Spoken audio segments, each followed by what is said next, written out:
بسم اللہ الرحمن الرحیم۔ السلام علیکم۔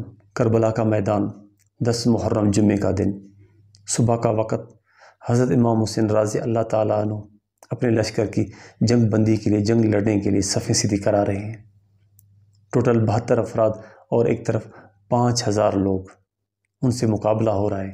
صفیں سیدھی ہو رہی ہیں، صف سیدھی ہوئی۔ حضرت امام حسین رضی اللہ تعالیٰ عنہ فارغ ہوئے تو شمر سے کہنے لگے، اے شمر سنو، ہم ایک کلمہ پڑھنے والے ہیں، ایک نبی کی امتی ہیں اور ایک ملت ہیں۔ اگر یہ میری تلوار میرے میان سے نکل آئی تو تم ملت اور امت سے خارج ہو جاؤ گے۔ تو شمر بدبخت کہنے لگا، ہم تمہیں ضرور قتل کریں گے۔ تو حضرت امام حسین رضی اللہ تعالیٰ عنہ فرمانے لگے اپنے ساتھی سے کہ میرے نانا جان، میرے نبی صلی اللہ علیہ وسلم کا فرمان سچا ہے۔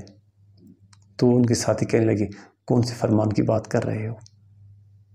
تو آپ امام حسین رضی اللہ تعالیٰ فرمانے لگے کہ میرے نبی نے فرمایا کہ کالے اور سفید کبرا کتا، میں دیکھ رہا ہوں کہ کبرا کتا، سفید اور کالے رنگ کا کتا میری بچوں کا، میرے نواسوں کا خون پی رہا ہے۔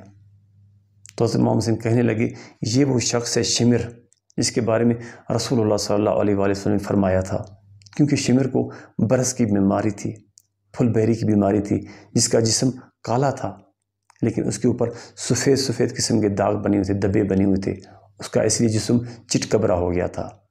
تو حضرت امام حسین کہنے لگے، یہی وہ کتا ہے جس کے بارے میں میرے نبی صلی اللہ علیہ وسلم نے فرمایا تھا کہ یہ میری اولاد کا، میرے اہل بیت کا خون چاٹ رہا ہے۔